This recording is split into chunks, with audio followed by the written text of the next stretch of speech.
sports fans. Your favorite sportsbook, BetUS.com, is back for our 28th year of NFL action. With the industry's biggest sign-up bonus of up to 200%, BetUS offers our members the opportunity to cash in on all your favorite sports, including NFL, NBA, MLB, and more. We've also got hundreds of new casino games, including the coolest new European slots, and our live dealers are waiting for you at the table. Sign up at BetUS.com today to get into the action. BetUS, where the game begins.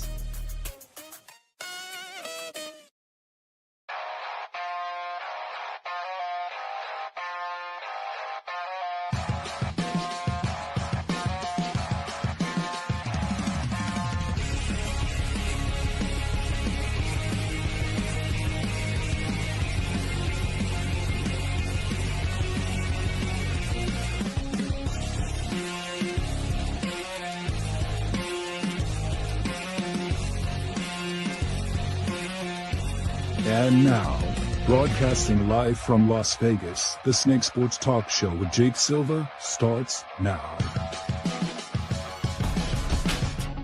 Here we go, ladies and gentlemen. Man, we've got a great show here for you today. So many news that has been happening. Dexter Lawrence, the latest as far as the trade rumors. Don Wicks heading to Philadelphia. We'll break all that down. This is the Snake Sports Talk Show, Reverend, however you may be watching and listening. Thanks for making it part of your day. We got great guests up here with us.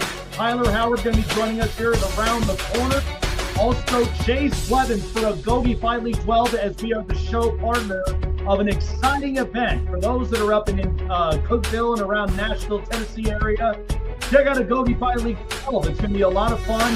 We've got the link in the description for our early bird special for $30 right now, and then eventually goes up to $40. So get your tickets now at agogefightleague.com. So first and foremost, as we start up on the show, congratulations to the Michigan men's basketball team for winning the national title against UConn. And here's what I'm about to say about Michigan, and mostly particularly with college basketball, is Michigan, they won the national championship, but this was not by far the best team ever. Okay, this is the second time in Michigan's basketball program that they've won the national title. And the thing is the Big Ten basketball schools have really been making it so exciting, whether men's or women's. They've honestly have dominated defensively, got really good shooters, especially post-ups on the wings. And what Dusty May has put together as a head coach of this team, and we've listened into him from his interview with Colin Cowherd, he is a straight to the point, hard-working head coach. And he is somebody that gets the best out of all of their players. Now, granted, Dan Hurley went to a national title, unfortunately came up short, but he's still one of the better coaches that I would take on any given day of the week. So what I would with Rick Pitino, even with John Calipari. But Michigan, here's what's special about this story about the Wolverines, is Michigan, their basketball program took a hit because of somebody else's mistake, and more importantly, it was on the football program side. That's the hardest thing. And what is interesting is what's interesting about Michigan is that in order for them to be competitive, they knew this year they had to win now, and that's what they've proven. So the football team ends up making a costly mistake that hurt their wallets, that initially took an effect on other programs. It's not just the football program taking a hit. It's basketball. It's the hockey team. Many of the programs within this school, which you've got a lot of great medical and lawyers in this very program, like in this very school of Michigan. Many people you come across are Michigan alumni. But one of the biggest things is that Dusty May, coming into this program after Juwan Howard, who was a part of the Fab Five in Old Michigan's roster, kind of went downhill, didn't quite take it as a toll of they would have been the best team in college basketball in the nation. And then when Dusty May came in from FAU, turned that program around. And then with Michigan, they were very physical. They were hyper aggressive. And by the way, they weren't even the best scoring team at all, even through this national title. So, but on top of all that, it's all about the grittiness that this team has. And I know for many people, it's hard to wrap your brains around it, but I thought it was a really good competitive team. But I do not believe this is arguably the best team ever in history. I don't believe that. I think Michigan, they came in with one goal in mind, and that was to win. And you got to look at a lot of all these other schools. And this is why the NIL, I think, is going to benefit a lot, because you're going to get returning players coming back to finishing up their junior, senior years. They're going to be more seasoned. They're going to be more mature. And not to mention when you've got, financials flying around left and right, you want these kids to be on their best versions of themselves mentally throughout the whole entire aspect, because you've got endorsement deals, NIL deals. So they're happening all around. But the fact of the matter is it's not like what it was years ago. Because you look at the Big East, you look at the ACC, and all other conferences, all within the basketball realm. I mean, Duke has an opportunity now with the Boozer brothers on the same court. They have a chance to get back and compete. But for all these other schools, the Big Ten, they've really dominated in the last few years from their football and their basketball programs. Now, granted, last year was Florida and the SEC, but every single one of them have either made it to the Elite Eight, the Sweet 16, or even into the Final Four. And once in a great while, or multiple years, you're going to have the Big East basketball competing. So I think in all essence, what they had to do and what brought them all together, they have a really good roster. They have a great coach who's a grinder and barely gets any kind of sleep from what it sounded like on the interview, but he's determined to win. And I think a lot of this is not only is it just for his own personal preferences as a coach, but I think it's because of all the incidences that's happened within the school grounds. It pushed them, it motivated them, and now they're champions. And I think a lot of times you look at the one person in the program where you're just kind of like, you screwed us over financially because of the sign stealing scandal mistake. And now we're all paying the price. It's not just football. It's happening to all of the programs within this school. So more importantly, I feel bad for the kids.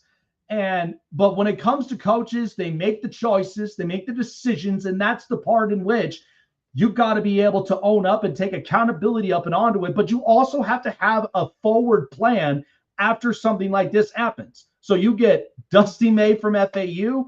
I really love the move that Michigan made, and sure enough, it paid off. They got a national championship.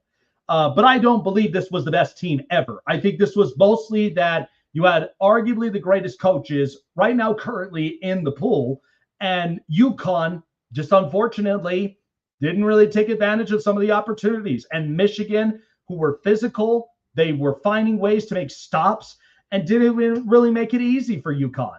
So I think in all essence, I thought it was a fun national title game. Congratulations to Michigan. But we know, who knows? This may be their one title, or maybe there might be multiples, but there's definitely going to be something up and around the corner.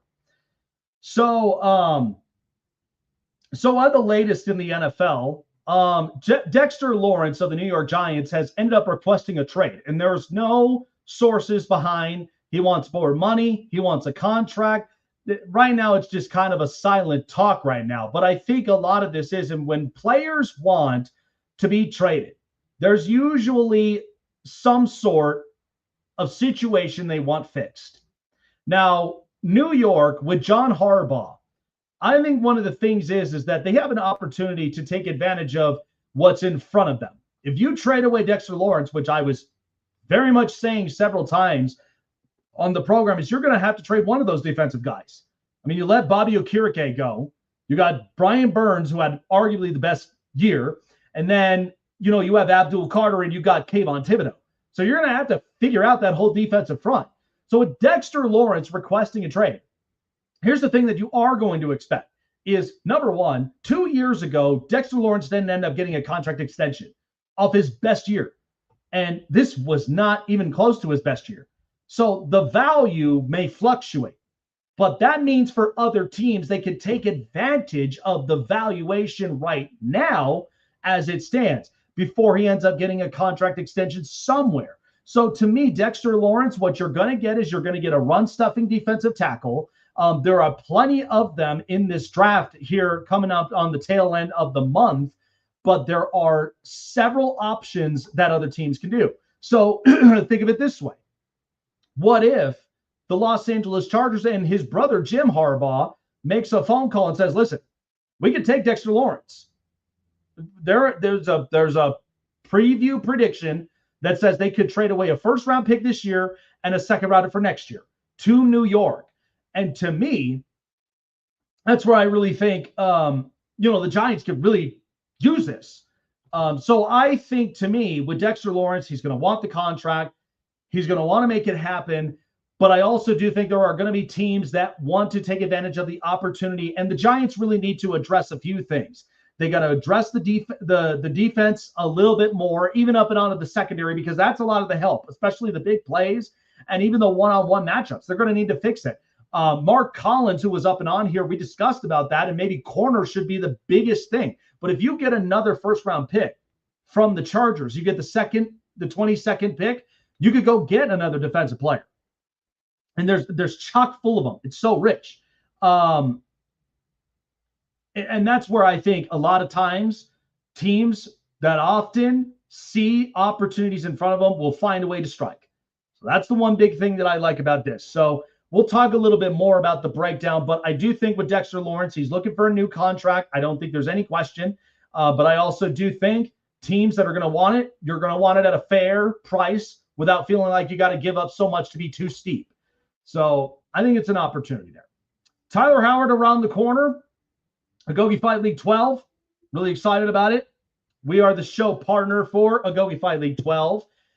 Fantastic stack card. So I'm really excited about that one here. And we'll talk with him right up and after our commercial breaks up from here. Well, guys, Agoge Fight League 12 is April 25th at the Putnam County Convention Center in Cookeville, Tennessee. It's a fun, action-packed, where faith, family, and fighting collide together in one place. And that's Agoge Fight League 12. Stacked card lineup, all the best fighters from every weight class, all fighting for one goal. You can check it out for yourselves. It's a lot of fun. I've never been to Tennessee, but I certainly would love to make a trip up there soon. Lots of stuff. Great barbecuing, great country music, and even great fighting as well, if you guys love it for mixed martial arts. Check it out at Agoge Fight League 12 at AgogeFightLeague.com. Get your tickets today because the early bird starts at $30. So take advantage of the opportunity, and then it moves to $40 the closer we get to the fight. So you do not want to miss out on that window. Check it out for yourself at AgogeFightLeague.com and get your tickets today. Link in the description for all of your information.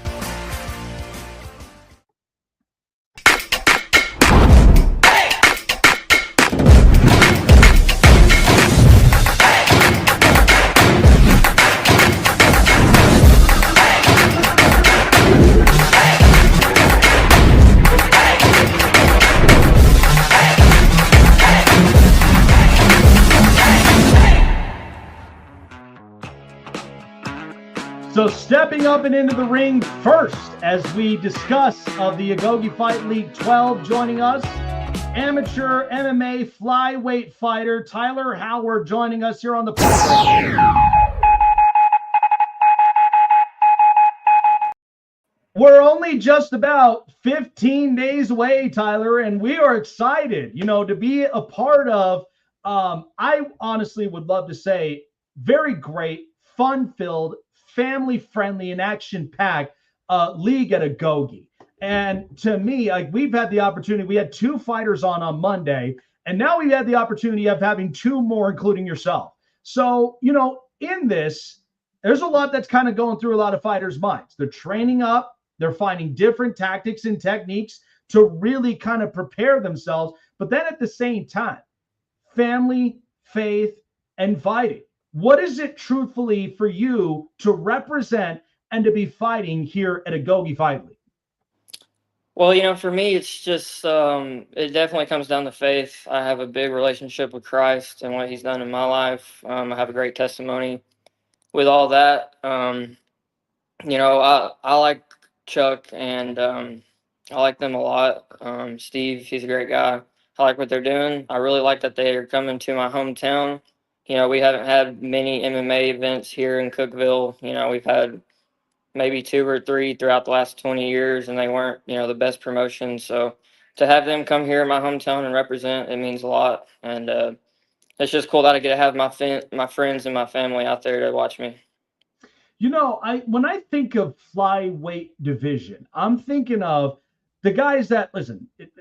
The weight itself, some people may think the weight is small, but the actual atmosphere and being in the ring feels a lot bigger than when the weight class of it is. They're much more athletic, much more agile, and there's more that you kind of get. I kind of feel like these are the guys that when they train, flexibility, stamina is more important because of the fact of it's a mind game, it's a chess game. But at the same time, you're finding ways of finding those loopholes, even if it's from the grappling to the strikes, and then you get even the submissions. So what really goes into the flyweight class? Because there's a lot of really good flyweight fighters out there that I look at, from techniques, composure, and how they really get out of certain situations, or how they put themselves in to where they strike and they execute up until the point the ref's blowing the whistle and the fight's over. I would have to say that comes down to the training rooms. I'm one of the smaller guys in my gym, so I have to have great technique. I'm not going to be stronger than these guys. I'm not going to be longer. Flyweight for sure is speed and stamina, I would have to say. And, obviously technique. And then when you have that great technique, you also have the really fast, explosive guys coming at you. So it's definitely a weight class that is underrated. But, I mean, like you just said it perfectly yourself, great technique, speed, stamina. I mean, it's just great action all across the board. So you're facing Sumner here up and on this one for the 125 flyweight division. Tell me more about that with your training. I mean, don't give us all the techniques. We know that's a magician's secret up and on here, but what you're preparing for, because oftentimes, a lot of them could say, this guy has the ability where if he strikes quick, I got to be able to match his speed. I got to make him outthink himself to where now I kind of can get him on a few grapples. I could probably get him on a few shakeups up from here. So what's kind of the game plan that you look at from there and how you train for that?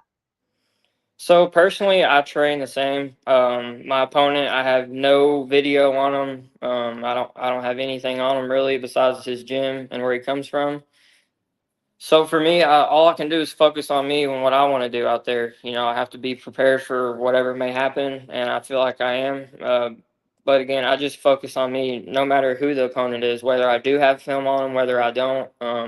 If I'm going out there and I'm focused on what he's doing, in my mind, I've already lost. So I just focus on me.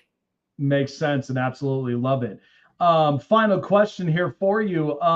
What's a tradition for you that you express every time when you come up and into a ring, even if you're fighting here up and into Agoge? Is there kind of like a very special ritual for yourself? I know many people, I absolutely love it that they get the chance to pray beforehand, because it's obviously clearing their mind, keeping them focused, and whatever happens, happens. It's going to be a great fight either way. So is there ever a tradition for you in your mind that's really special to you, that's more meaningful? Yeah, there is. I just have a talk with Jesus. That's all we do. I sit down with Jesus and we just talk. And you just said exactly what I say. Whatever is going to happen is going to happen.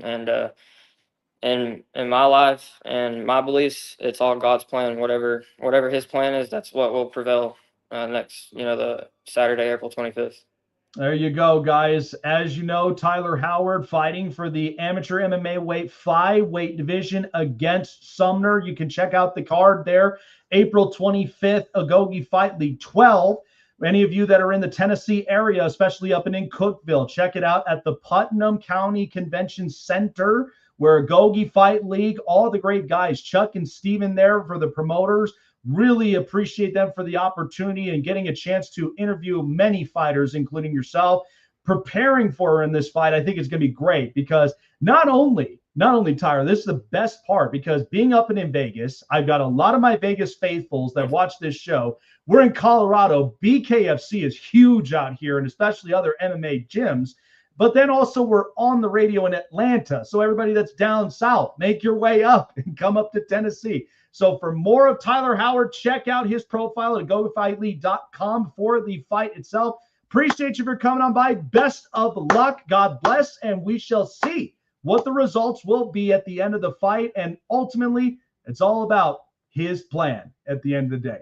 Yes, sir. Thank you. I just want to give a shout out to my team, Upper Cumberland MMA. We're based right here in Cookeville. Thank you for having me on, and we'll see you soon. Absolutely. See you soon. Yeah, it is such a fun event. You know what's great about it is, I mean, I've been to many amateur events. Like I've been to the Pack the Mac for Tough Enough, and it's such a fun atmosphere. I mean, Thomas and Mack Center is it's exciting, and to be able to be a part of this special event is it's a one of a kind. I absolutely have enjoyed it. I've been able to meet and greet great and fresh faces here, for this event. I think it's going to be a lot of fun. But, like I said, I think a lot of times when you see a lot of the up and comers, I even have a friend of mine out of high school that fought along with Uriah Faber's gym, who's now up and in the Sacramento area and continuing to fight for A1 Combat. So, smaller communities, it's a great atmosphere. It's a great time. So this is interesting. So we've gotten the news here a little bit ago that Dontavian Wicks, wide receiver for the Green Bay Packers, he is now headed to Philadelphia, to the Eagles, who had just recently got Hollywood Brown. They have Devontae Smith, and they have two tight ends on one-year deals. What a lot of this is pointing to, and after I just saw the news, and he's signing for $12.5 million, I think A.J. Brown is gone. I think A.J. Brown is out the building. So here's my sum up about Philadelphia as a whole. Again, I've never been, but I do have a lot of great friends in the Philadelphia area. Love to get myself an authentic Philadelphia cheesesteak. And just enjoying a lot of the sports culture because, again, my thing about Philadelphia fans is that they are highly emotionally overdriven because they care about their teams. Sometimes I personally feel like there's times where I think they take it way over the top. But the fact of the matter is you want these teams to succeed. I mean, when was the last time we ever saw the Flyers, and now they finally have turned things around, that they look the best version of themselves? And when did we ever see the Sixers finally overcome a lot of the adversities, especially with, Joel Embiid? And how many times have we thought about this with like these teams where they can finally do something with it? I mean, the Eagles have been to 2 Super Bowls already from like the last couple of years under Jalen Hurts and with Nick Sirianni.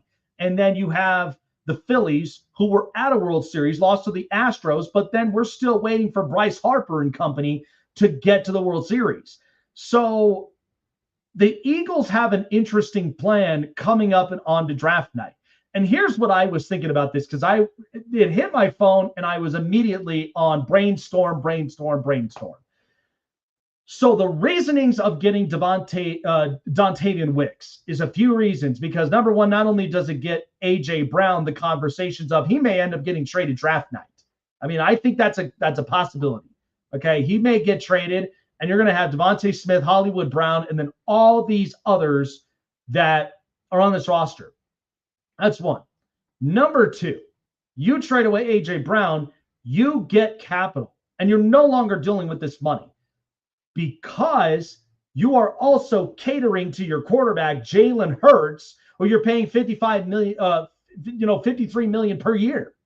So you're having to accommodate for that contract, and which he's been all over, blown up on social media, all up and on the news. I don't believe a whole lick of it because somebody wants a narrative out there so bad for clickbait. I think it's ridiculous. But Jalen Hurts has been to 2 Super Bowls. He went toe-to-toe with Patrick Mahomes in the pass game as they were running up the scores because both defenses did not play that great. I don't care what anybody said. They did not play great at all. But the fact of the matter is you're in 2 Super Bowls, whether that's the coach or the quarterback. And on top of all that, they got to fix up their foundations because Jason Kelce already retired. Landon Dickerson got old. Lane Johnson's getting old. So there are several things that need to be fixed up from here. And not to mention the infamous tush push conversation, which that pretty much died off quickly. So now you are thinking about capital. So in my opinion, here's what I'm looking at. You trade A.J. Brown to get a first-round pick, maybe even a high second, because you're going to want more capital up in him from there, but you also want the draft spot because you're addressing multiple positions. Now, with A.J. Brown gone, Devontae Smith, Dontavian Wicks, Hollywood Brown, and maybe you go and draft another receiver later on. So Howie Roseman wouldn't even have to deal with that contract because the salary retention, they'll take little of it, and then the rest of it will go to the other team who values that contract. Then your first pick, honestly, and do not be surprised, but I can see the Philadelphia Eagles drafting Kenyon Sadiq. The only reason is you have 2 tight ends on 1-year deals, and Kenyon Sadiq, you draft him, you got a rookie on a rookie deal where all you're doing is you're catering to your quarterback, paying him the majority of the money because he's the franchise quarterback. He is the guy. And you also have Saquon Barkley that you're caring about the run with him and Tank Bigsby. So you go and get a tight end. Here's another thing that can also happen. If they get a first-round pick, then the biggest thing that they're going to address is an offensive line because you're going to need to help out with Jalen Hurts having a protective line, Saquon Barkley getting the gaps that he needs to run the football and get the cuts.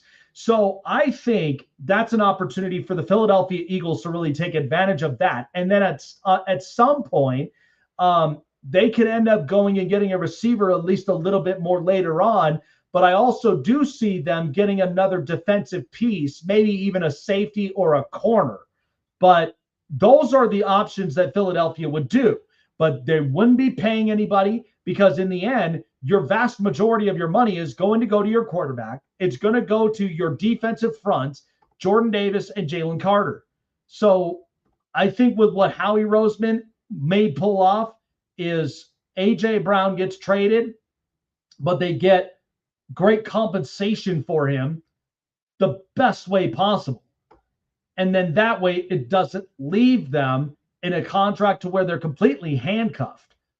So that's ultimately some of the things I just find pretty fascinating.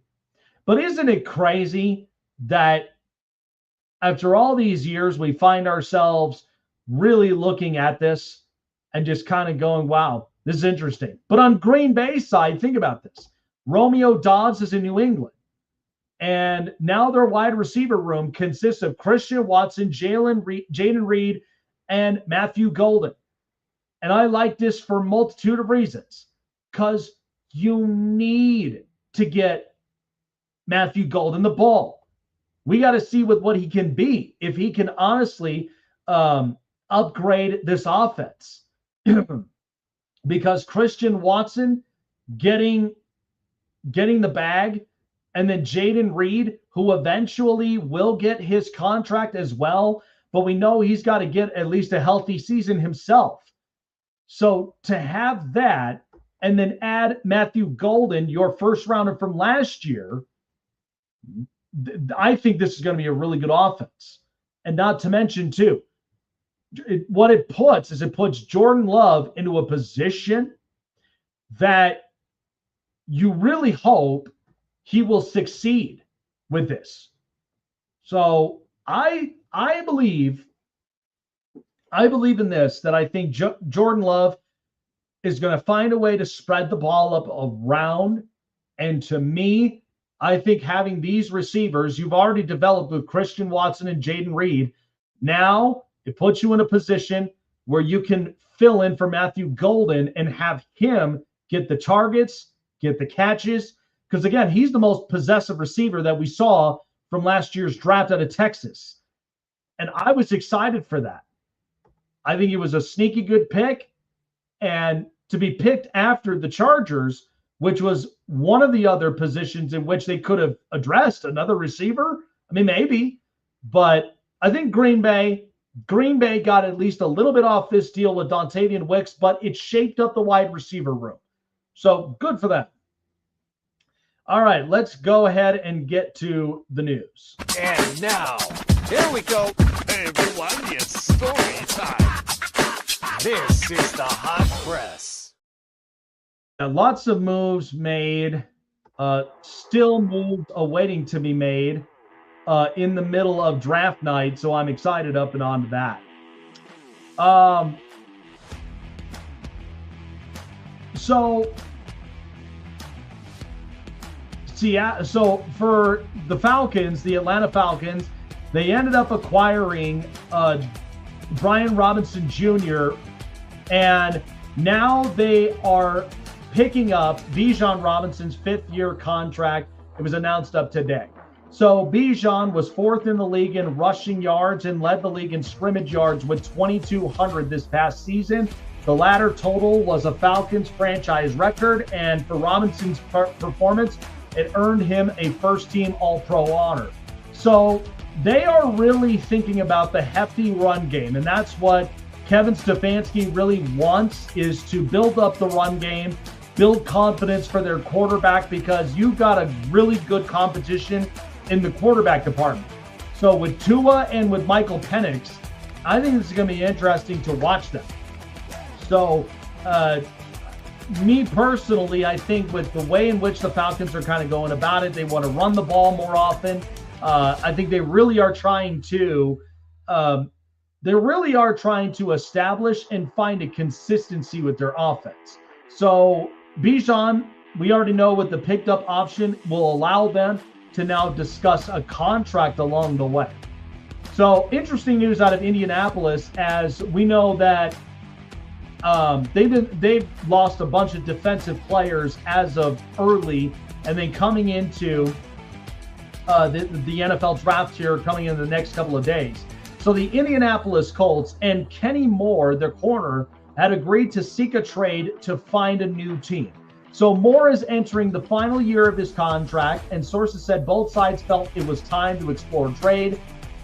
Kenny Moore ended up saying it's all good, it's all love. So this year, the Colts really did get gutted, though, as they lost Michael Pittman Jr. to the Steelers, Zaire Franklin to the Packers, and they're going to be trusting in Sauce Gardner and Charvarius Ward, who are already on big-time contracts. And if Kenny Moore is traded, then that means the second-year corner, Justin Wally, is going to end up being the guy stepping up into the slot position. So Kenny Moore last year, who was a part-time starter, missed 3 games due to an Achilles strain, had 1 interception, 2 forced fumbles, 1.5 sacks, and 6 passes defended in 26. So Kenny Moore spent 9 seasons in Indianapolis, where he had recorded 649 tackles with 21 interceptions and 6 forced fumbles, and was selected to the Pro Bowl in 21. So 9 years with the same organization. I mean, it is about time, but we know the Colts are really trying to address up their defense and just get younger in some positions, because not to mention you have DeForest Buckner coming back from injury, Laiatu Latu. You hope that the youngster, he steps up into a bigger role, and the rest of the secondary really needs a lot of adjustment. So I think this is going to be interesting, truthfully. But I do think it's kind of fascinating how we look at it from this point on. So I think with Kenny Moore, he'll find a home, and I think really in an established secondary and defense, he will find a home pretty quickly than you think. Now, I think this is interesting. This actually just came across on social media, but the Broncos owners here in Colorado and the Colorado Rockies, who we know were on a 5-game winning streak, that got snapped after Xander Bogaerts hit that walk-off grand slam to win the game for the Padres as they're up and onto the road. But the Broncos have now purchased 40% of the equity stake in the Rockies organization. So the Rockies are bringing in Denver Broncos owner Greg Penner and Kerry Walton Penner through a minority investment from the Penner Sports Group. So Rockies chairman and CEO Dick Monfort and owner general manager Charlie Monfort announced the deal here today, and it has been approved for Major League Baseball. So the Penner Group is purchasing approximately 40% of the share of the Rockies. According to multiple reports, the group becomes the largest minority partner for the Rockies, a team Forbes has valued $1.68 billion. So, Dick and Charlie Monfort, they'll continue their roles, but with Walker Monfort serving as a team president. The Rockies said the investment allows the club to retire all outstanding debt, in addition to providing an enhanced experience at Coors Field. Well, what would you expect? I mean, they have such a great amount of debt for an organization that just truthfully has been wonky since Nolan Arenado, since Trevor Story, Troy Tulowitzki, Todd Helton, Andres Galarraga, Vinny Castilla. Like, there were so many notable great Rockies players, even Dante Bichette. So this very organization needed a boost. They needed help. And to me, I feel like this is great because the Broncos organization with the Walton family and with the Penners, this is a very, very wealthy sports group. And the Walton family, of course, too, who own their majority stake of Walmart's, and then having the Broncos to where they get more and more money generating in is going to allow for more of the competition, and then not to mention adding for more key players. So I know this move may not attract some people, but honestly, I think this is it's a great and it's a better move for the organization themselves, because we all know that the Monfort family, the way in which they've been running around and really kind of, running their businesses has really been pissing off so many Rockies fans out there. Like, I live here and none of them want to give another dollar, another share to the Rockies whatsoever, because of the way in which that this organization, the direction that they have been going about, has been piss poor and god awful. So I think this gives them an opportunity of a boost.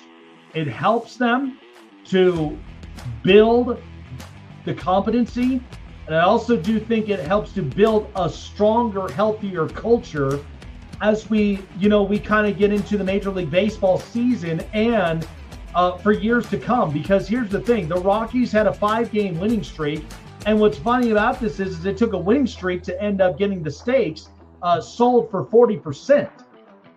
So the Rockies may not end up being terrible for quite some time. And you're in the same division as the Dodgers, the Padres, the Diamondbacks, the Giants. So you got to be able to compete in this division, because the Dodgers are blowing it through out of the water, and you're hoping that you'd be the sneaky team out of the NL West that can compete, make a wild card spot. So I think this will be good. It's a good move for a multitude of reasons.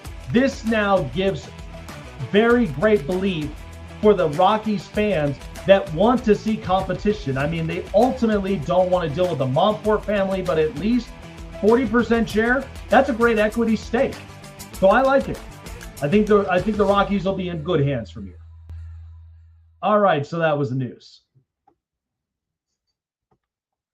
And now, here we go. Everyone, it's story time. This is the Hot Press. So to kind of go back to it, I don't think anybody realizes how important and how massive of a deal that this is for the Rockies to truthfully sell 40% of their stake to the Walton and Penner family. Because you got to think, they have been so bad for so long. And the last time they went to the World Series was 2007, and they've been in postseason contention multitudes of times in their organizations, but have never been able to get over the top. This is a big deal. I mean, you're looking at the Broncos. The Broncos are competitive. The Nuggets with Jokic is competitive. And I even look at the Colorado Avalanche. They're competitive. I just think with the Rockies, they need something. Because to me, if you got the Rockies going up and into this situation where now they're going to finally get the money, because that's an expensive sports group. You go into this, you're going to finally get the players that you want and need. And at the same time, it'll allow you to be competitive because you got Charlie Condon, who's going to be coming up from the minors. You got that kid Veal, who I think is also something special for a left-hander. And I really do think that if you can fix the pitching, if you can make this roster much more competitive to withstand the competitions of the Padres, D-backs, Giants, and the Dodgers, you will have a fighting chance. But I get sick and tired of the excuses of we don't have enough money. We don't have enough money. Well, this is now your opportunity to where you're going to have shareholders. And I watch Shark Tank on a daily basis on all these reruns, and I love evaluating valuations. My wife and I do this all the time because to me, I think now the valuation and the equity for the 40% stake, what this means, the family business is failing and it's tanking. Okay, you make a World Series once in your organization's history. You've been in the postseason multitudes of times. You've had great legends from Todd Helton, Larry Walker, Troy Tulowitzki. You have Nolan Arenado, who's playing in your division and is now a part of the D-backs. And you have Trevor Story in Boston. So you're the opposites of what the A's do, because the A's at least do refresh, but it only takes them a certain amount of time until they're finally competitive. So I think this is a good thing for Colorado. It's a great thing. I have no problem and I have no issues with this at all. What this sounds a lot like with Shark Tank. Because to me, you're adding a shark. You're adding a shark into this mix, 40% of the equity, and the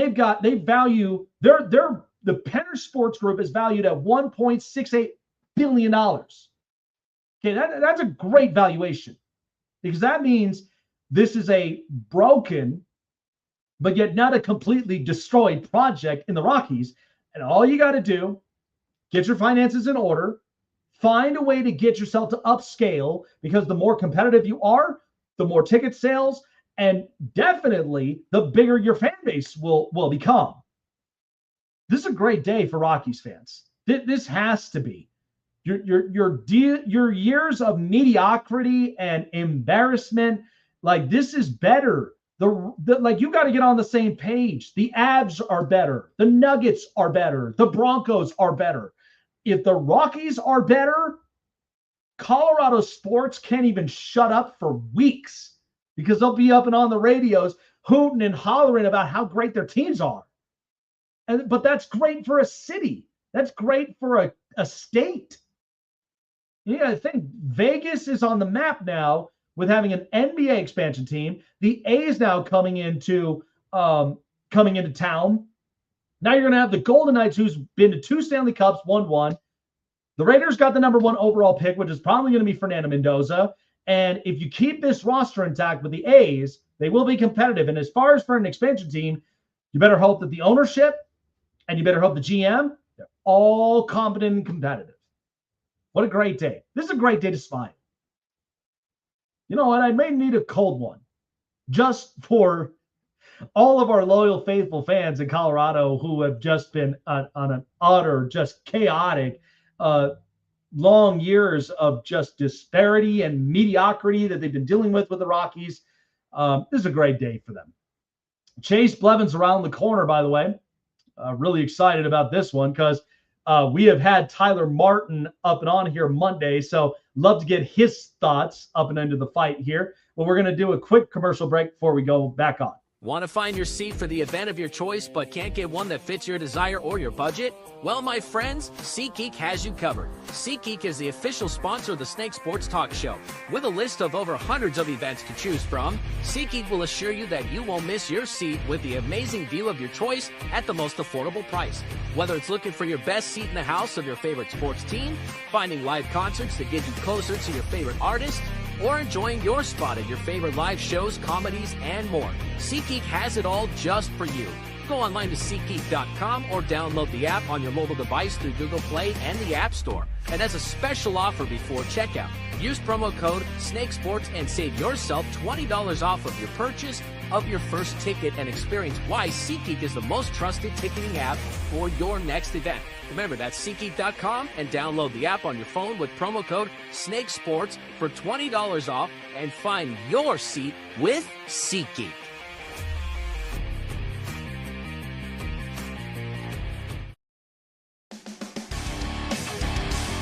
It all comes down to the most exciting event in Tennessee at the Putnam County Convention Center, April 25th. Agoge Fight League XII. All the best fighters where faith, family, and fighting all come together in one place at Agoge Fight League XII. We are the show partners of Agoge Fight League. Check them out for yourself. Tickets on sale right now with early bird specials starting at $30 and then eventually goes to $40. So don't miss out on the early birds here at Agoge Fight League XII. All right, and with that, Chase Blevins joins us here up and onto the program. Really excited to get his thoughts up and onto the fight and also being a part of the fight.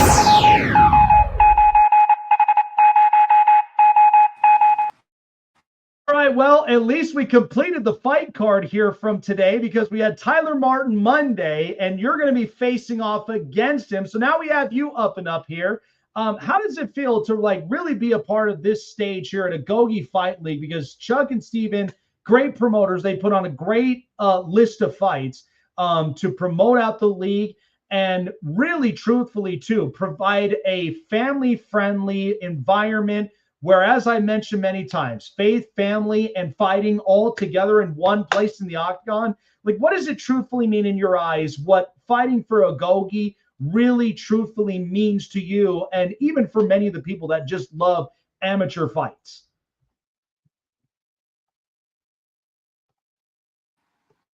Oh, no, Mike's ended up muted.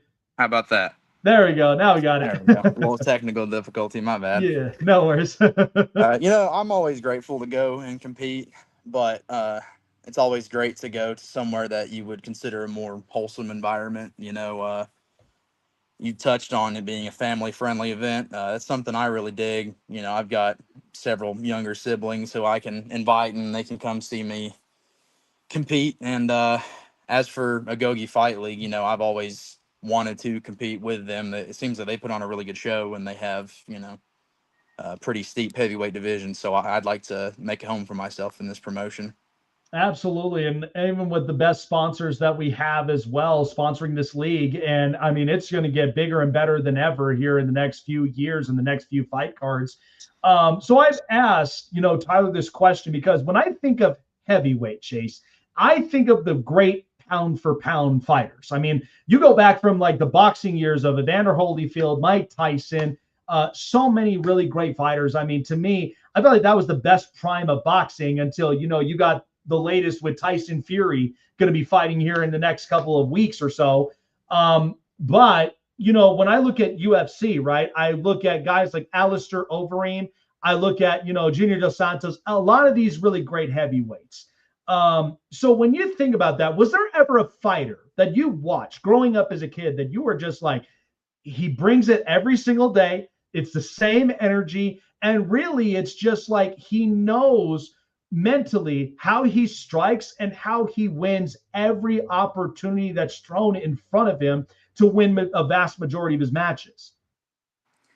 Not to steer so much away from the heavyweight division, but when I think of a guy who does what's necessary and continues to fight the whole time, I think of guys like Justin Gaethje or like Robbie Lawler, just different guys who are willing to put it out on the line, to see the results that they want. And, in terms of heavyweights, you always got to bring it back to Mike Tyson, you know what I mean? A guy who's quick and is fast and, doesn't fight like a fat dude. He just happens to be heavy, but hits hard and moves fast. You know what I mean? Absolutely. Especially when you get a guy that just relentlessly, if he moves his feet and then at the same time, he just has quicker strikes.